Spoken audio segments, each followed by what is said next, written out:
अस्सलाम वालेकुम स्टूडेंट्स। अच्छा, हमने पढ़ लिया था अपना क्रिटिकल केयर नर्सिंग का चैप्टर नंबर 1। ये हमने कंप्लीट कर लिया था अपने आपके कंटेंट के अकॉर्डिंग। इसमें ये तकरीबन आपके 9 से 10 ऑब्जेक्टिव्स आते हैं जो कि हमने कवर किए थे। तो आज हम स्टार्ट करते हैं इसका second unit, tools of critical care. अब इसमें जो आपके ये 4 ऑब्जेक्टिव्स हैं, ये चारों आपकी बुक पे अलग अलग चैप्टर दिए हुए हैं। ठीक है, तो इसको हम करेंगे कवर वन बाय वन। तो आज हम स्टार्ट करते हैं इसका वेंटिलेटरी केयर। ये चैप्टर आपकी बुक पे है, मोस्ट इम्पॉर्टेंट चैप्टर है। इसमें से अ, हर दफ़ा जो है वो एससीक्यू आता है और इसमें से काफ़ी ज़्यादा एमसीक्यूज भी आते हैं। ठीक है, तो पहले हम ये स्टार्ट करते हैं वेंटिलेटरी केयर। उसके बाद फिर बाकी हम ये तीनों चैप्टर आपकी बुक से कवर करेंगे। ठीक है, तो स्टार्ट करते हैं। चैप्टर नंबर आपका है 10 आपकी बुक से, क्रिटिकल केयर नर्सिंग की। तो airway management and ventilatory support. अच्छा, सबसे पहले आपको पता है कि नॉर्मल हमने पढ़ी हुई है एनाटमी फिजियोलॉजी एयरवे की, क्या क्या स्ट्रक्चर्स इन्वॉल्व होती हैं और उसके क्या क्या फंक्शंस होते हैं हर स्ट्रक्चर के। ठीक है, तो यहाँ पे हमने बात करनी है आर्टिफिशियल एयरवेज की। ठीक है, कि हम कौन कौन से क्रिटिकल केयर नर्सिंग में आर्टिफिशियल एयरवेज यूज करते हैं, उनका क्या प्रोसीजर होता है, क्या नर्सिंग केयर पे हमने प्रोवाइड करनी होती है, इनका क्या पर्पज होता है। ठीक है, तो सबसे पहले हम देखते हैं कि जो आर्टिफिशियल एयरवेज हैं वो हम क्यों यूज करते हैं। They are used to establish an airway. जारी बात है, जब एक पर्सन जो है वो नॉर्मली ब्रीथ नहीं कर पा रहा, नॉर्मल उसका जो ब्रीदिंग पैटर्न है वो डिस्टर्ब है, तो हम फिर आर्टिफिशियल एयरवेज यूज करते हैं। ठीक है, तो उनका बेसिक पर्पस यही होता है कि हम उनके एयरवे को इस्टेब्लिश कर सकें, उनको मेंटेन कर सकें। ठीक है, उसके बाद क्या है, प्रोटेक्ट द एयरवे, एयरवे को प्रोटेक्ट करना। फैसिलिटेट एयरवे क्लियरेंस, हमने एयरवे जो है हमको क्लीन करना होता है, उसमें कोई ऑब्स्ट्रक्शन ना हो। ठीक है, प्रॉपर जो पर्सन है वो ब्रीथ कर सके। उसके बाद क्या है, फैसिलिटेट मैकेनिकल वेंटिलेशन। और लास्ट हमारा जो स्टेप होता है मैकेनिकल वेंटिलेशन, इसमें हम डिफरेंट टाइप्स की मशीन्स यूज करते हैं जिसको हम वेंटिलेटर्स भी कहते हैं। ठीक है, ये भी आगे हम पढ़ेंगे इसकी कौन कौन सी टाइप्स होती हैं, इसके क्या क्या मेथड्स होते हैं इंसर्ट करने के। तो ये हमारे पास बेसिक इसके 4 पर्पस होते हैं आर्टिफिशियल एयरवेज के। ठीक है, अच्छा, अब हम स्टार्ट करते हैं। सबसे पहला जो आर्टिफिशियल एयरवे दिया हुआ है यहाँ पे, ओरोफेरेंजियल एयरवे। ठीक है, उसके बाद सेकंड पे क्या है, नेजोफेरेंजियल एयरवे।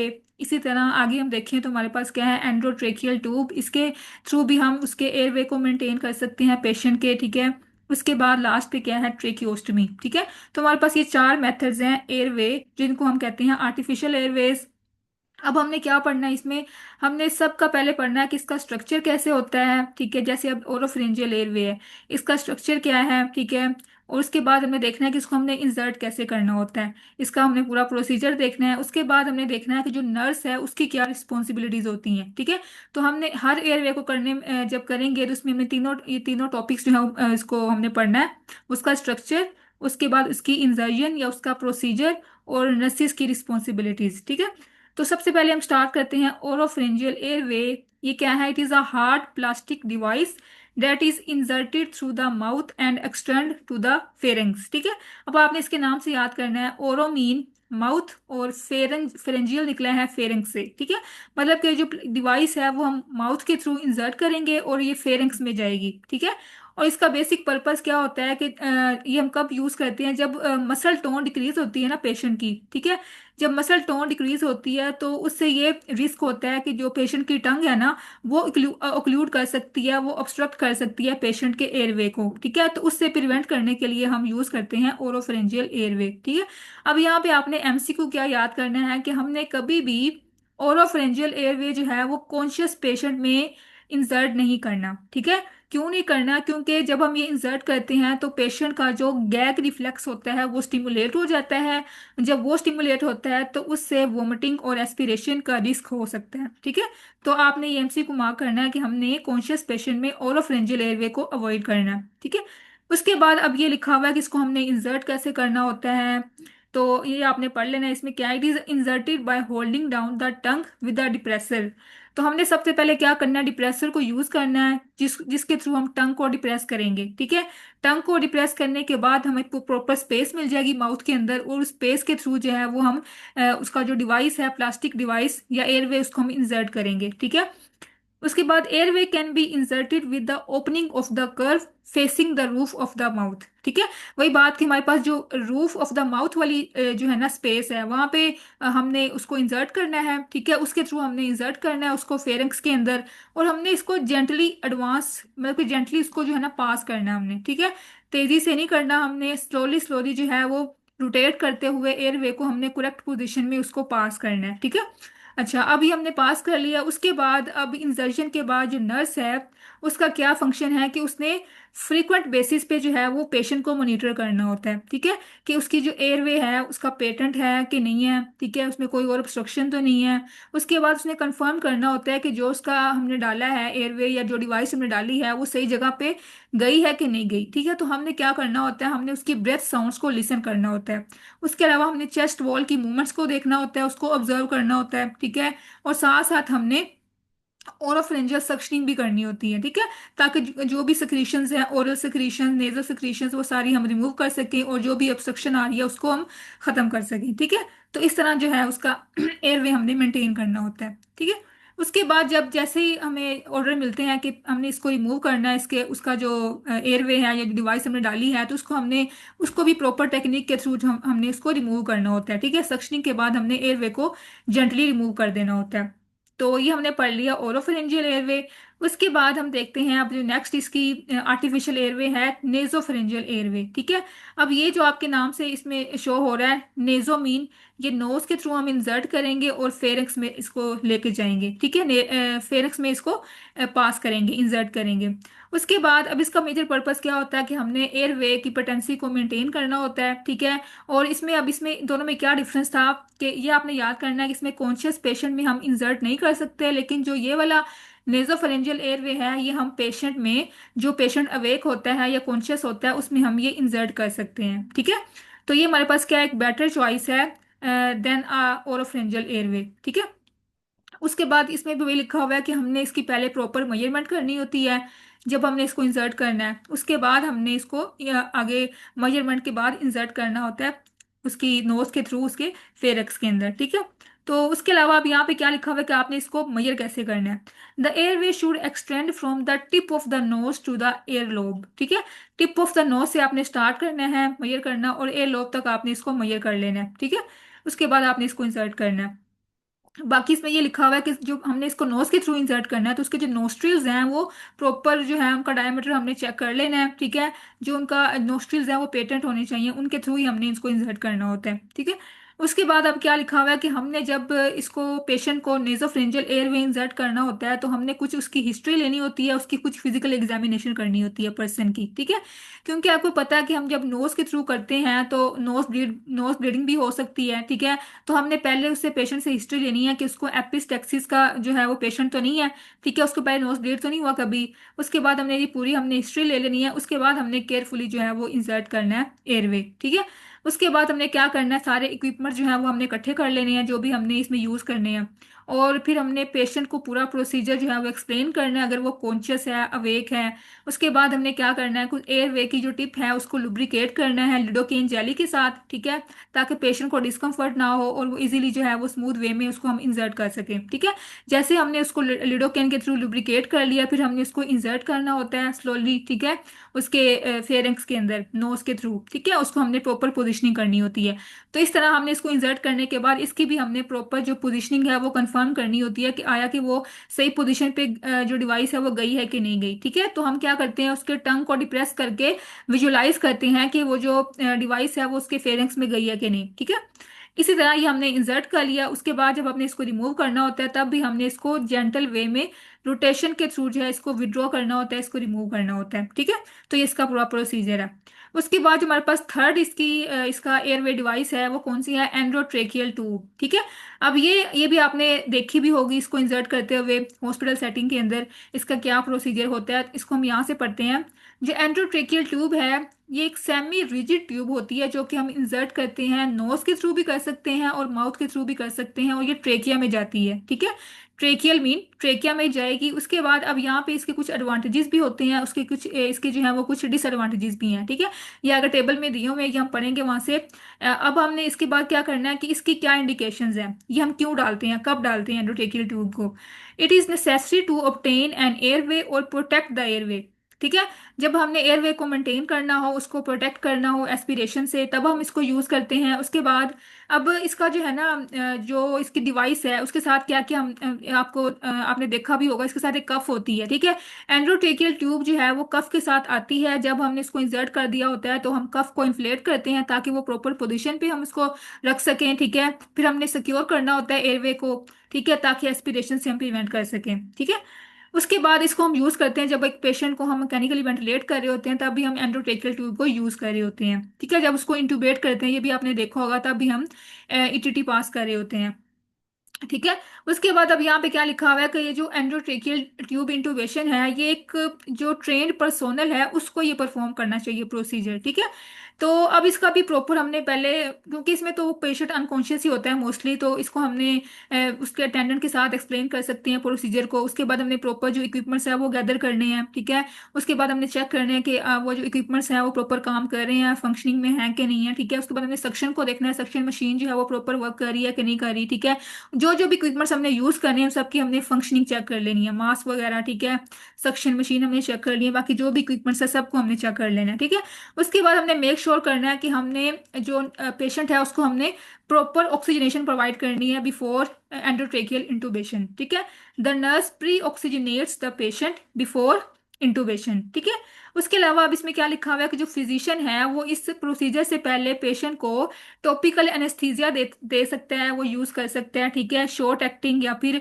यहाँ पे लिखा हुआ है कि short acting neuromuscular blocking agent to facilitate rapid and non traumatic intubation. ठीक है, तो ये इसमें कुछ वो ड्रग्स वगैरह यूज कर सकता है उसको फैसिलिटेट करने के लिए। ठीक है, उसके बाद अब यहाँ पे क्या लिखा हुआ है कि जो नर्स है उसका काम क्या होता है, फिजिशियन ने तो इंसर्ट करना होता है ना, फिजिशियन का काम होता है कि उसने इंटूबेट करना है पेशेंट को। अब यहाँ पे जो नर्स है वो उसको असिस्ट करवाएगी। ठीक है, असिस्ट कैसे करवाएगी कि वो साथ साथ सक्शनिंग करती जाएगी। ठीक है, उसके अलावा उसकी जो भी उसकी बॉडी के जो है ना मैयर्स उसको मॉनिटर करेगी। ठीक है, उसका हार्ट रेट चेक करेगी, साथ साथ बीपी चेक करेगी। ठीक है, उसके बाद सेचुरेशन चेक करेगी पल्स ऑक्स के थ्रू। तो इसके जो भी मेजरमेंट्स वगैरह हैं वो सब नर्स ने करनी होती हैं। ठीक है, चेक करनी होती हैं।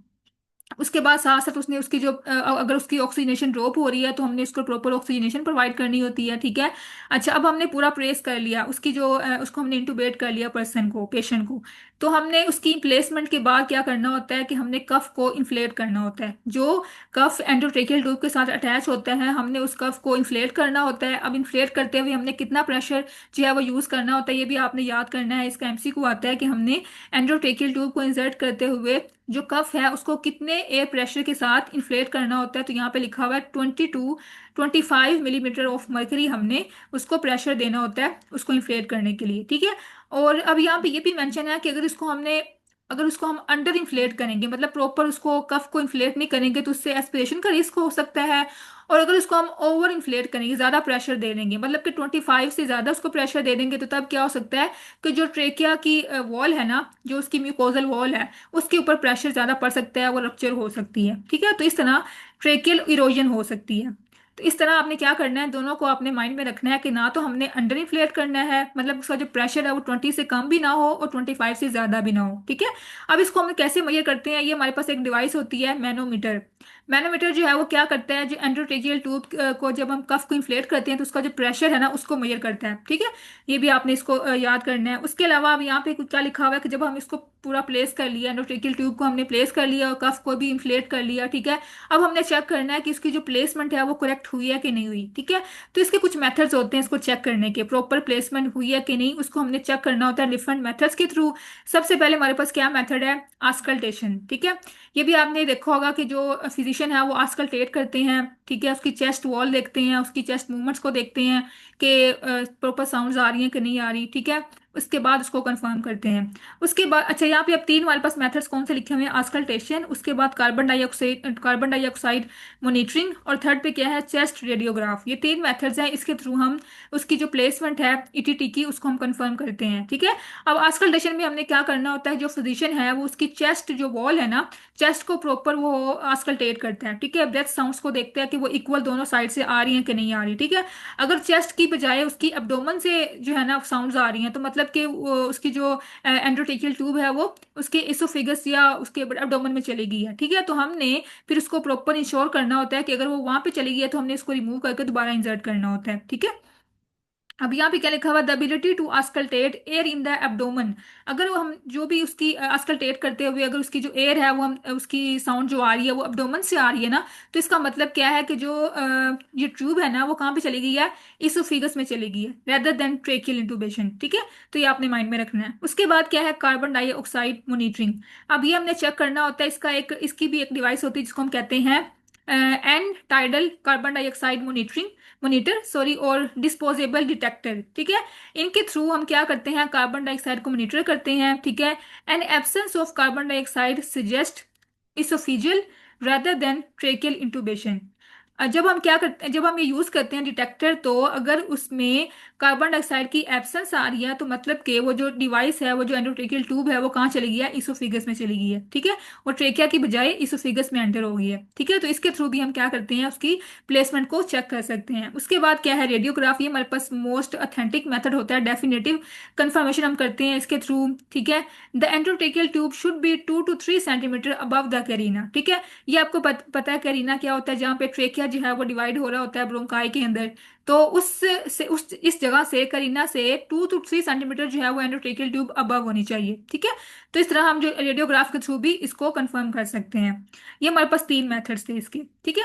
जैसे हमने कंफर्म कर लिया कि यहाँ इसकी पोजीशन है, हमने सिक्योर करना होता है। ठीक है। हमने प्रॉपर टेप के साथ उसको उसकी जो भी लिप्स या टीथ के ऊपर हमने इसको अप्लाई करना होता है, मार्क मार्क करके पहले। उसके बाद हमने इसको प्रॉपर सिक्योर करना होता है ताकि वो आगे पीछे मूव ना करे, उसकी डिस्प्लेसमेंट ना हो। ठीक है। डिस्प्लेसमेंट से हमने प्रिवेंट करना है।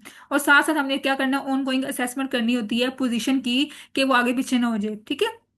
बाकी इसमें भी लिखा हुआ है कि हमने उसको प्रॉपरली आस्कल्टेट करना होता है, ब्रेथ साउंड्स को एटलीस्ट वंस एवरी 4 आवर्स। ठीक है। चेस्ट रेडियोग्राफ हमने करवाना होता है एवरी 24 आवर्स। ठीक है। और जो उसका कफ प्रेशर का जो कफ प्रेशर है उसको हमने मॉनिटर करना होता है मैनोमीटर के थ्रू एवरी 6 to 8 आवर्स। यहाँ से एमसीक्यूज आपने याद कर लेने हैं। ठीक है। उसके बाद हमने क्या किया, अभी हमने पूरा पढ़ लिया कि एंडोट्रेकियल ट्यूब हमने कैसे इंसर्ट करनी है, कैसे उसको हमने कंफर्म करना है, कौन कौन से मेथड्स होते हैं। अब हमने इसकी प्रॉपर केयर भी करनी होती है। ठीक है। तो जिस पेशेंट को हमने ईटीटी डाली हुई है ना, उसकी हमने प्रॉपर केयर करनी होती है। ठीक है। हमने उसकी जो भी वहाँ पे एरिया है ना, वो मतलब जैसे कि हमने वहाँ पे टेप लगाई होती है, उसको हमने प्रॉपर क्लीन करना होता है। उसकी पोजीशन को हमने कंफर्म करना होता है कि वो सही जगह पे है कि नहीं है। ठीक है। उसके बाद हमने उसको ओरल केयर भी साथ साथ प्रोवाइड करनी होती है। ठीक है। ताकि उसकी जो लिप्स हैं या माउथ है वो ड्राई ना हो। ठीक है। उसके बाद हमने क्या करना होता है कि इसमें भी वही लिखा हुआ है कि जो नर्स है उसने प्रॉपर वेरिफिकेशन करनी होती है उसकी पोजीशनिंग की। ठीक है। अब वो कैसे करेगी, वो उसने जो मार्क किया होता है, ठीक है, उसको चेक करेगी कि उसी मार्क पे जो वो डिवाइस है या जो ट्यूब है वो प्रेजेंट है या आगे पीछे हो गई है। ठीक है। तो प्लेसमेंट को हमने चेक करना है, प्रॉपर ओरल केयर प्रोवाइड करनी है। ठीक है। उसके बाद क्या है कि अब हमने मतलब कि उसका प्रॉपर एयरवे मेंटेन हो गया है, वो पेशेंट रिवर्स हो गया है, तो हम उसको अब एक्सटुबेट करना होता है। ठीक है। मतलब कि हमने उसकी जो एंडोटेकियल ट्यूब जो है उसको हमने रिमूव करना है। तो हमने जब रिमूव करना है तो हमने क्या चेक करना है कि जो पेशेंट है वो कॉन्शियस है कि नहीं है। ठीक है। पेशेंट जो है वो कॉन्शियस होना चाहिए, लेवल ऑफ कॉन्शियसनेस को हमने चेक करना है। उसके बाद हमने देखना है उसका जो गैग रिफ्लेक्स है, उसका जो कफ रिफ्लेक्स है वो प्रेजेंट है कि नहीं है। ठीक है। तो जब हमारे पास ये तीनों क्राइटेरिया फुलफिल हो रहे होंगे तब हमने क्या करना है, उसको एक्सटुबेट करना है। ठीक है। तो बिफोर एक्सटुबेशन हमने ये तीनों चीजों को हमने चेक करना होता है, उसका level of consciousness, presence of gag reflex and presence of cough reflex. ठीक है। उसके बाद हमारे पास अब यहाँ पे एक और टेस्ट है, कफ लीक टेस्ट। ठीक है। ये भी अब ये आगे हम पढ़ते हैं इसका क्या प्रोसीजर है। इसमें हम क्या करते हैं, कफ को डिफ्लेट करते हैं। ठीक है। जैसे हमने इंसर्ट करते हुए कफ को इन्फ्लेट किया था ना, उसमें हमने प्रॉपर प्रेशर अप्लाई किया था 20 to 25 मिलीमीटर ऑफ मर्करी। तो जब हमने इसको रिमूव करना होता है ना, तब हम इसको क्या करते हैं, कफ को डिफ्लेट करते हैं। ठीक है। अब हम चेक करते हैं कि एयर लीक हो रही है कि नहीं हो रही ट्यूब से।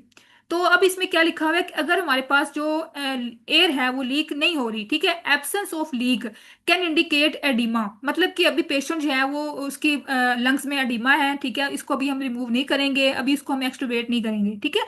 तो ये हमारे पास इसका प्रोसीजर होता है, इसमें हम क्या करते हैं, कफ को डिफ्लेट करते हैं और चेक करते हैं कि जो एयर है वो लीक हो रही है कि नहीं हो रही, ठीक है, उसकी ट्यूब से।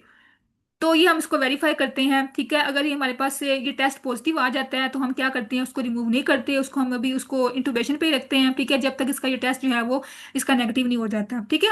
उसके बाद अब इसमें एडिमा होता है, तो एडिमा में आपको पता है हम क्या करते हैं, स्टीरॉइड्स को यूज करते हैं, कोर्टिकोस्टीरॉइड्स, ताकि उसका जो एडिमा है वो कम हो सके। उसके बाद फिर दोबारा हम रीअसेस करते हैं कफ लीक टेस्ट को परफॉर्म करके, ठीक है, और उसको वेरीफाई करते हैं, ठीक है। तो ये हमारे पास इसका पूरा प्रोसीजर है, किस किस के थ्रू जो है हम सॉरी एक्सटुबेशन के पहले हमने कौन कौन से टेस्ट करने होते हैं, ठीक है, क्या क्या चेक करना होता है पेशेंट का। बाकी इसमें भी लिखा हुआ है कि हमने साथ साथ सक्शनिंग करनी होती है पर्सन की। जैसे हमने एक्सटुबेट कर लिया, अब हमने इसको प्रॉपर सक्शनिंग करनी है ताकि जो भी सिक्रीशंस हैं वो उसकी रिमूव होती रहें, ठीक है। उसके बाद हमने प्रॉपर मॉनिटरिंग करनी है, उसकी जो भी ऑक्सीजनेशन वगैरह है उसको हमने मेंटेन करना है, ठीक है।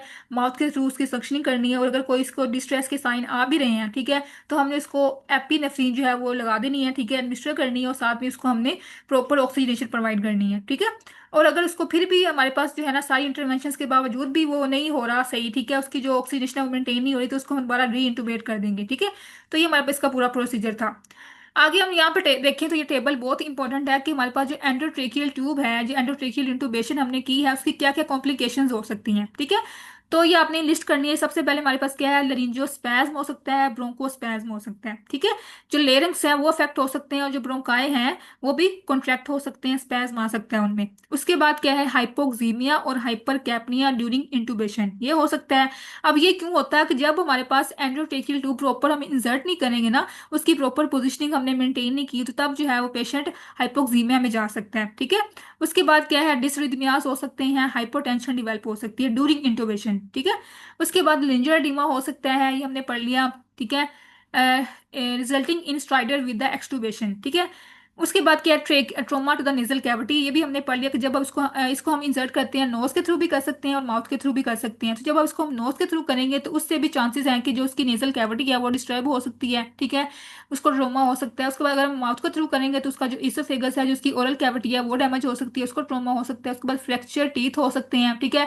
आपको पता है जब इसमें हम लरिंजोस्कोप को यूज कर रहे होते हैं तो एक हार्ड डिवाइस होती है, उसके थ्रू भी जो उसके टीथ हैं वो फ्रैक्चर हो सकते हैं, ठीक है। उसके बाद जो हम इसमें इंस्ट्रूमेंट यूज कर रहे हैं अगर वो कंटेमिनेटेड है तो उससे उसको इन्फेक्शन हो सकता है, ठीक है, नोजोकोमियल इन्फेक्शन हो सकता है। उसके बाद क्या है, इसोफिजल इंटूबेशन, ठीक है। ये आपको पता है कि जब हम इसको प्रॉपर इंसर्ट नहीं करेंगे तो ये इसोफिगस में भी जा सकती है, ठीक है, इसकी भी कॉम्प्लिकेशन आ सकती है। उसके बाद क्या है, एस्पिरेशन ऑफ गैस्ट्रिक कंटेंट, ठीक है, जो उसके स्टमक में या उसके माउथ में जो भी कंटेंट है वो एस्पिरेट कर सकता है उस ट्यूब के थ्रू।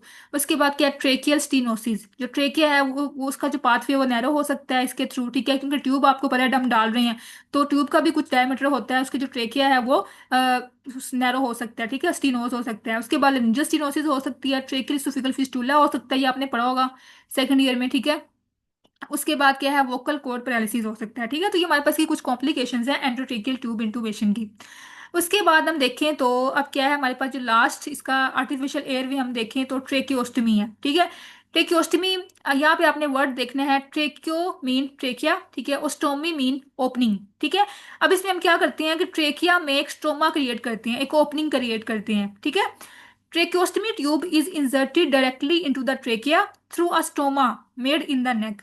मतलब कि इसमें हम क्या करते हैं, नेक रीजन में स्टोमा क्रिएट करते हैं, ओपनिंग क्रिएट करते हैं, और उस स्टोमा के थ्रू जो है हम ट्यूब को इंसर्ट करते हैं डायरेक्ट ट्रेकिया के अंदर, ठीक है। अब इसके भी कुछ एडवांटेजेस हैं, कुछ इसके डिसएडवांटेजेस हैं। ये हम देखें तो यहाँ पे इसके लिखे हुए हैं कुछ एडवांटेजेस। इससे क्या होता है, जो पेशेंट की जो कंफर्ट है वो इंप्रूव होती है, ठीक है, इंप्रूव्ड पेशेंट कंफर्ट। उसके बाद इंप्रूव्ड एबिलिटी टू कम्युनिकेट, इसमें वो पेशेंट है वो कम्युनिकेट कर सकता है, ठीक है। उसके बाद पॉसिबिलिटी फॉर ओरल फीडिंग, क्योंकि अब इसमें ट्रेकिया को हम यूज कर रहे हैं तो इसमें माउथ का कोई वो नहीं होता, इन्वॉल्वमेंट नहीं होती, तो इसको हम ओरल फीडिंग जो है पेशेंट जो है वो ले सकता है, ठीक है। उसके बाद क्या है, in patients requiring long term mechanical ventilation, तब हम यूज करते हैं इस मेथड को, प्रेफर करते हैं जब हमने पेशेंट को लॉन्ग टर्म के लिए वेंटिलेट करना हो, ठीक है, मैकेनिकल वेंटिलेशन प्रोवाइड करनी हो, तब हम क्या करते हैं, इस मेथड को यूज करते हैं ट्रेकियोस्टमी को, ठीक है। इसके अलावा इसकी कुछ कॉम्प्लिकेशंस भी हैं, ये हम पढ़ेंगे आगे। कौन कौन सी हैं, क्या इंडिकेशन है, टेबल बने हुए हैं, ये मोस्ट इंपॉर्टेंट है। ठीक है, उसके बाद अब यहाँ पे लिखा हुआ पूरा प्रोसीजर कि हमने इसको कैसे ट्रेक्योस्टमी करनी होती है, कैसे परफॉर्म करना होता है। ठीक है, अब यहाँ पे क्या लिखा हुआ है कि ट्रेक्योस्टमी में be performed in the operating room, क्योंकि आपको पता है इसमें हम स्टोमा क्रिएट करते हैं, एक तरह की सर्जरी होती है, तो हम इसको ऑपरेटिंग रूम में जो है वो परफॉर्म करते हैं। ठीक है, प्रॉपर टेक्निक्स को यूज करके, प्रॉपर इसमें हमने जो है ना इक्विपमेंट्स को यूज करना होता है। ठीक है, स्टेरिलाइज्ड इक्विपमेंट को यूज करना होता है, ताकि जो हम ये इंश्योर कर सके कि हमारी जो है ना इसमें प्रॉपर जो है ना क्लीन वे में इसको हम यूज कर सकें, परफॉर्म कर सकें। ठीक है, अच्छा, उसके बाद हमने क्या करना होता है, पूरे हमने इक्विपमेंट्स गैदर करने होते हैं। अब इसमें कौन कौन से इक्विपमेंट्स हमने यूज करना है, ये टेबल बना हुआ है। ट्रेक्योस्टमी किट होती है हमारे पास, ठीक है, जो हमने यूज करनी है। उसके बाद surgical drapes, gowns, towels, gloves, sutures. ठीक है, उसके बाद सक्शन सेटअप होता है। ठीक है, जिसके थ्रू हम ट्रेकिया को उसमें सक्शनिंग करते हैं। उसके बाद हमारे पास ट्रेक्योस्टमी ट्यूब होती है, उसकी प्रॉपर साइज के अकॉर्डिंग, ठीक है, उसकी एज के अकॉर्डिंग। ठीक है, उसके बाद हमने 10 ml की सिरिंज लेनी होती है कफ को इन्फ्लेट करने के लिए। उसके बाद टेप वगैरह होती है, पल्स ऑक्स हमने चेक लेना होता है उसकी ऑक्सीजनेशन को चेक करने के लिए सांस है। उसके बाद हमारे पास ऑक्सीजन सोर्स होता है। ठीक है, उसके बाद हमारे पास क्या है, मैनुअल रिससिटेशन बैग, ठीक है, विद मास्क, जिसको हम एम्बो बैग भी कहते हैं। उसके बाद क्या है, and tidal carbon dioxide monitor, ये हमने देखना होता है। इसमें हमने क्या चेक करना होता है, कार्बन डाइऑक्साइड का लेवल चेक करना होता है। ठीक है, ये ऐसे हमने पहले पढ़ा था। उसके बाद हमने क्या करना है, सिडेशन वगैरह के लिए हम यूज कर सकते हैं कुछ मेडिकेशंस, वो भी हमें चाहिए होती हैं। उसके बाद ब्रोंकोस्कोपी कार्ड, ठीक है, अब इस कार्ड के थ्रू हम क्या करते हैं, उसकी पोजीशन चेक करते हैं, प्लेसमेंट को चेक करते हैं। ठीक है, तो ये हमारे पास कुछ ऐसे इक्विपमेंट्स हैं जो कि हमने पहले गैदर करने होते हैं ट्रेकेओस्टमी को परफॉर्म करते हुए। ठीक है, करने से पहले। उसके बाद हम यहाँ पे क्या लिखा हुआ है कि हमने किस कंडीशन में ट्रेक्योस्टमी करनी होती है, क्या इंडिकेशंस है। ठीक है, ये हमने पहले पढ़ लिया। इसकी लॉन्ग टर्म वेंटिलेशन, जब हम एक पेशेंट को लॉन्ग टर्म के लिए उसको मैकेनिकली वेंटिलेट करना चाह रहे हैं, तब हम क्या करेंगे, ट्रेक्योस्टमी को यूज करेंगे। उसके बाद क्या है, अपर एयरवे ऑब्स्ट्रक्शन है।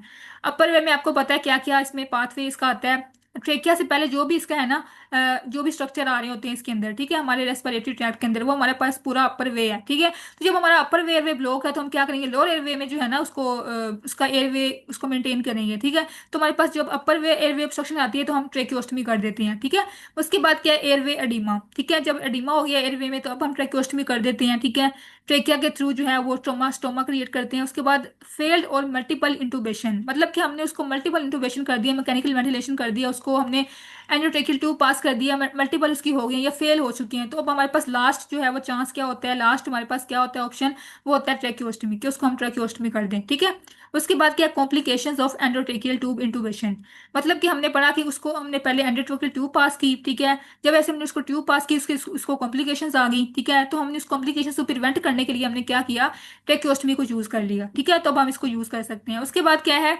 Conditions in which endotracheal tube intubation is not possible. ठीक है, पहले हमने क्या करना होता है, एंडोट्रेकियल ट्यूब को पास करना होता है, लेकिन जब हमारे पास वो पॉसिबल ना हो, कुछ ऐसी कंडीशंस हैं जिसमें वो पॉसिबल नहीं है, जैसे उसको कोई ट्रॉमा है, फेस का ट्रॉमा है या सर्वाइकल फ्रैक्चर है, तो हम उसको ईटीटी पास नहीं कर सकते, तो तब हम क्या यूज करेंगे, ट्रेक्योस्टमी यूज करेंगे। ठीक है, उसके बाद क्या है कि हमने पढ़ा कि इसमें जो उसकी कम्युनिकेशन है वो प्रॉपर इसमें मेंटेन ही होती है, उसमें उसको हम फीड करवा सकते हैं। ठीक है, ऑरल फीडिंग वो कर सकते हैं।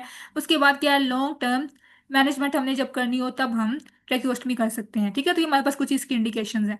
आगे इसका वही लिखा हुआ है, इसका प्रोसीजर कि हमने इसमें क्या कैसे करना होता है, वही इसमें हमने पहले सूचर क्रिएट करना होता है। ठीक है, उसके बाद हमने जो है ना उसको इंसर्ट करना होता है। ठीक है, उसको कैनुला के थ्रू जो भी इसके हमने इंस्ट्रूमेंट देखे वो सारे हमने उसको यूज करते हुए ट्रेक्योस्टमी क्रिएट करनी होती है, हमने ट्रेक्योस्टमी ट्यूब पास करनी होती है। ठीक है, और फिर हमने इसको कंफर्म करना होता है, फिर हमने इसकी प्रॉपर ड्रेसिंग करनी होती है। ठीक है, और उसके बाद हमने इसकी प्रॉपर केयर करनी होती है। आपको पता है जो स्टोमा जहाँ पे भी हम बनाते हैं स्टोमा या ओपनिंग, उसकी हमने प्रॉपर क्लीनिंग करनी होती है, ड्रेसिंग करनी होती है, उसकी प्रॉपर केयर करनी होती है। ठीक है, तो यहाँ पे इसकी वही रूटीन केयर लिखी हुई जो कि आपने पहले सेकंड ईयर में पढ़ ली हुई है। ठीक है, यहाँ से भी हम देखते हैं, तो उससे पहले हम ये देखते हैं इसकी कॉम्प्लिकेशंस क्या क्या आ सकती हैं ट्रेक्योस्टमी की। ठीक है, सबसे पहले क्या है, जहां पे हमने स्टोमा क्रिएट किया है ना, वहां पे हेमरेज हो सकता है। ठीक है, उस साइड पे ब्लीडिंग हो सकती है। उसके बाद एयर एम्बोलिज्म हो सकता है। ठीक है, जो एयर है वो एंटर कर सकती है आपकी सर्कुलेशन के अंदर। ठीक है, उसके बाद क्या, एस्पिरेशन हो सकती है, जो भी उसका कंटेंट है, गैस्ट्रिक कंटेंट है, ओरल कंटेंट है या ट्रेकिया के अंदर कोई कंटेंट है, वो एस्पिरेट कर सकता है, वो लंग्स में जा सकता है। उसके बाद क्या, ट्रेकियल स्टिनोसिस हो सकती है। ठीक है, जो ट्रेकिया है उसमें नर्विंग हो सकती है। उसके बाद क्या, लेरेंजियल नर्व डैमेज हो सकती है। ठीक है, उसके बाद न्यूमोथोरैक्स है। न्यूमोथोरैक्स में क्या होता है कि जो एयर है वो लंग्स जो प्लूरल कैविटी है उसमें जो पेनिट्रेट कर सकती है। ठीक है, उसके बाद क्या है, मीडियास्टिनल और सबक्यूटेनियस इम्फीसीमा हो सकता है। उसके बाद क्या, इसकी कॉम्प्लिकेशन है, स्वॉलोइंग डिसफंक्शन हो सकता है। ठीक है, क्योंकि स्वॉलो करने में उसको मुश्किल पेश आती है इसमें ट्रेक्योस्टमी में। उसके बाद इन्फेक्शन हो सकता है, फिस्टूला बन सकता है वहां पे, ठीक है। उसके बाद क्या है, वीक वॉइस एंड होर्सनेस, उसकी जो वॉइस है वो डिस्टर्ब हो सकती है। तो ये इसकी कुछ कॉम्प्लिकेशंस है, ये आपने साथ निमोनिक लिखने हो तो आप लिख लीजिएगा ताकि आपको इजीली याद हो जाए, ठीक है।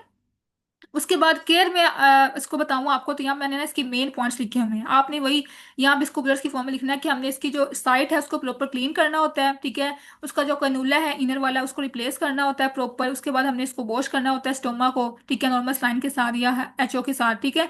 हाइड्रोजन पेरोक्साइड को यूज करना होता है। इसकी प्रॉपर हमने ड्रेसिंग करनी होती है, ठीक है। उसकी हमने पोजीशन को मेंटेन करना होता है। तो ये इसकी प्रॉपर केयर लिखी हुई है, ठीक है, ये जस्ट आपने रीड करनी है। उसके बाद अब यहाँ पे क्या है, सक्शनिंग, ठीक है। तो सक्शनिंग जो है वो हम नेक्स्ट लेक्चर में करेंगे। अभी हमने क्या क्या पढ़ा, इसके हमने 4 एयरवेज पढ़े इस लेक्चर में। पहले हमने पढ़ा ओरोफिंजियल एयरवे, नेजोफिंजियल एयरवे, थर्ड पे हमने पढ़ा एंडोट्रेकियल ट्यूब, और लास्ट पे हमने पढ़ा ट्रेक्योस्टमी, ठीक है। ये 4 एयरवेज, इसको हम कहते हैं आर्टिफिशियल एयरवेज, जो कि हम यूज करते हैं पेशेंट के एयरवे को मेंटेन करने के लिए, ठीक है। तो आज का लेक्चर हमारा यहाँ तक था। ये पूरा आपने अच्छे से रीड करना है, कोई भी आपका क्वेश्चन हो तो आपने मुझसे ग्रुप में पूछ लेना है, ठीक है। नेक्स्ट लेक्चर में हम स्टार्ट करेंगे सक्शनिंग वाला टॉपिक, इसकी आगे फर्दर टाइप्स हैं, ठीक है, प्रॉपर इसके प्रोसीजर्स हैं, इसकी इंडिकेशन, इसकी कॉम्प्लिकेशंस, ये सारा हम डिटेल में करेंगे नेक्स्ट लेक्चर में, ठीक है। ओके, अल्लाह हाफिज।